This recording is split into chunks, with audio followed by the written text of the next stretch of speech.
there are so many people now in this world who got into relationships, and at the beginning it was all, lovey-dovey and, rainbows and butterflies.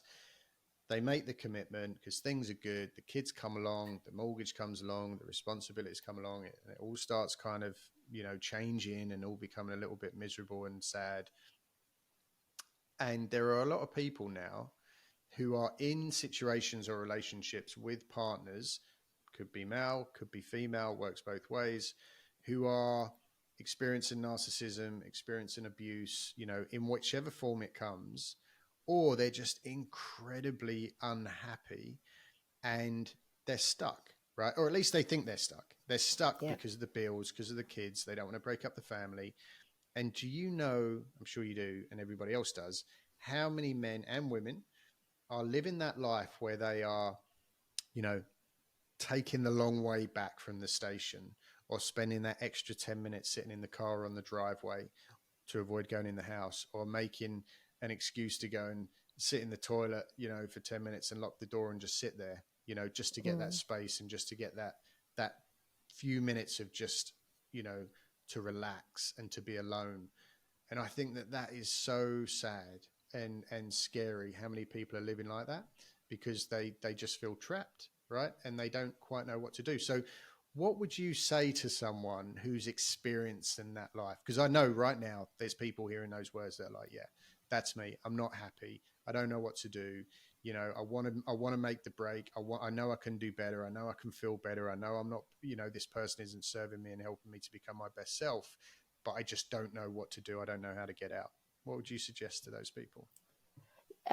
Well, make sure that they get as much information and things sorted, like, have all their documents, that whatever they need for if they do decide to tell the other half. So, they've got all the things that they need, and look into where they can go and what they can do. Look into like renting somewhere, or look into like charity. There are charities out there as well, but really just thinking about I'll stay with my partner until the children are a bit older.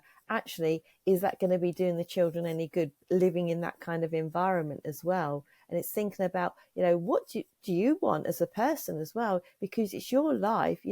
You don't have to live it the way that you don't want to live it. You can live it the way you want to. Yes, I chose to go and share a bedroom with a 6-year-old rather than stay in my own home because I felt safer there. And it's like the sense of peace and safety, no amount of money can make up for that.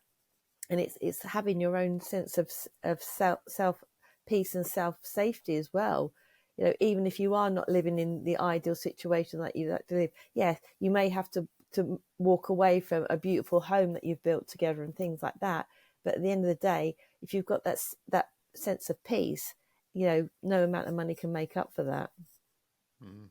And I think that, again, talking from my own experience, when you're in that place, when you're in that situation or in that relationship, especially when it goes on and it goes on and it goes on, and you're unhappy, that becomes life, right? That becomes your marker, right? Your normality. And your normality. And I remember, like, if we'd go out and we'd have a dinner and we laughed a couple of times and we didn't have a huge toxic argument on the way home, that was a win.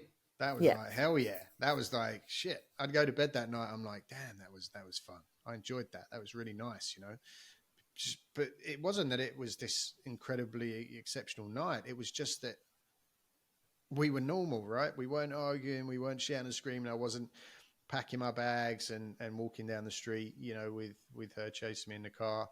So I guess I would say that without sounding too naive, but you only have one life, right? Yeah. You've got to make it count. It's not dress rehearsal. And I know that I don't want to sit here and say, you got to go out and live your best life and you got to achieve this and do that. At this point, it's not about that. It's just about getting out and realizing that that's shit, right?